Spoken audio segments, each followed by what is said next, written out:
nagaa racaalu naga waaqayyo waaqa jiraata bakkaaf kallattii iddoo isin jirtan hunduma keessatti isinidhaaf baay'atu hordoftoota Qeddoo YouTube jedhu jalatti kan argamtanii hunduma keessaniif akkam jirtu nagaa keessanii inni madda nagaa burqaa nagaa keenyaa ta'e gooftaa Yesuus Kiristoos galataa ulfinaan hajajamu gargaarsi waaqayyoo eegumsi waaqayyoo tisummaa waaqayyoo nama har'aan godheera maqaa waaqayyoo keenyaa kan eebbifameef kan kabajame haa ta'u sinin jechuun jaaladha akkam jirtu hojii maasinitti jira akkasumallee saba keenya saba musliimaa tsoomin akkamii akkasuma warri kiristaanaallee ortodoksaallee tsoomaa jiru amantoonni beenteen tsooman jechuu koomiti sinin jechuun jaaladha injabaatti miti galata gooftaa Yesuus Kiristoos har'a geenyerra gargaaramne sinin jechuun jaaladha akkasuma hojiinillee akkamii jajjabaatti miti sinin jechuun jaaladha har'a immoo hani wanta hoolaan irratti ta'uu irratti dubbachuu hin dandeenye garuu faarfannaanii dhufee jira jechuudha faarfannaadhaanii dhufee jira faarfannaa jireenya namaa ijaaru jechuudha oduun namni sifachi bubbutu jireenya namaa ijaaru garuu dubbiin sagalee waaqayyoo jireenya namaa ijaaraa jabina namaaf ta'a humna namaaf ta'a fayyina namaaf ta'a kan akka waaqa keenya waan hin jirreef faarfannaa tokko waliidhaan faarfanna jechuudha hojii madamee addaan kuteen jechuudha amma nyaata gara hojjechuu deemutti Micira san tokko sa waan ta'eef jechuudha booda erga nyaata hojjedhee xumurii isaan nyaatanii xumuranii hojii baay'ee waan hin dadhabuufi dursee hamma maalan godhaa caqqii micira mana qulqulleessa waan ta'eef dursee waan tokko suuf amma sitti faarfannaa tokko maaliifan saba kun affeerre kan hin jedhu hordoftoota koo maaliifin hin affeerre jedhu keessa koo dhufe akkasumallee warri maatiinaaf ta'aa jirtan I love you so much. Lammi jechaan kan nama jechaan kan sinin jechuun jaaladha baay'ee waan jajjabeessaa jirtaniif galatooma sinin jechuun jaaladha sinummachuuf anis kan hojii kana hojjechaa jiru malee egaa viidiyoo waraabuun baay'ee naaf hin mijatu baay'ee biizii ta'uu korraatiin kan ka'e jechuudha inafa waan ta'eef immoo biizii ta'uun jechuudha jedhanii taa'anii kataa'anii qatteedhanii viidiyoo yookiin immoo istiidiyoo fi taa'anii guyyaa waraaba waan dhufuuf dirqama immoo chaalenjii keessa darbuun dirqama namatti ta'a jechuudha na gooftaan sinaa eebbisu.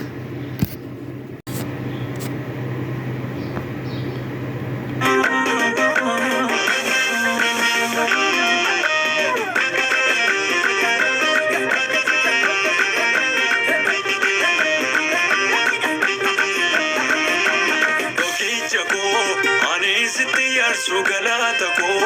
oli dufte akan indunetti barbacha ko tokicha ko ani sitiyar sugalata ko oli dufte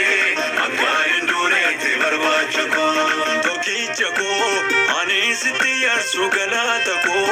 oli dufte akan indunetti barbacha ko tokicha ko ani sitiyar sugalata ko oli dufte akan indunetti barbacha ko tokicha ko ilma waaqayyo abba tokicha ko mano firrasinan qaba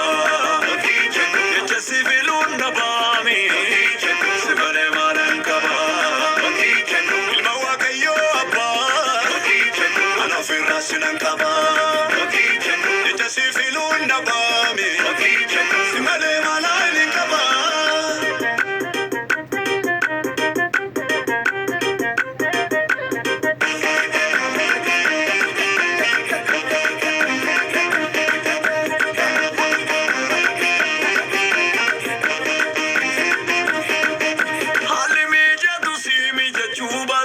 Si jaju konni sankara kona pisu yeronda si wamen si marar si fadda si nenyunan dursu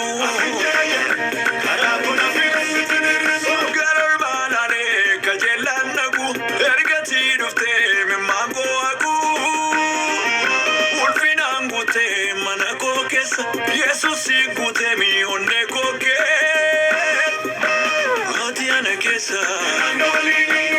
ani mosi kesa, ansi tetemba u, simalenda nduka, jiranda walini, jiranda walini ka, jiranda walini, jiranda walini,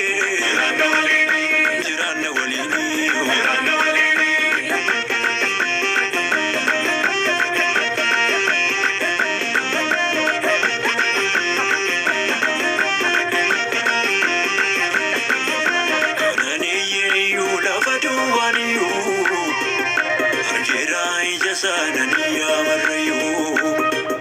falmaa dadhabootaa siin arge bara beelaa ija gochisaa koo hin deemansi jalaa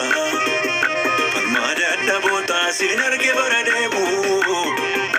yeroon daasi faarseesi jechuun dadhabuu farsa michuuka ansitti yeesuu farsa michuuka kan kee namnisuu farsa michuuka maan kee danuudha farsa michuuka sinna farsaadha farsa michuuka farsa michuuka farsa michuuka farsa michuuka kakeeti malee sila yoonan ga'u amasiinan qaba garaan koo danda'u ergat naaf of laatte yoo biyyuu si namana si keessa olee buleen argadhe kakabbana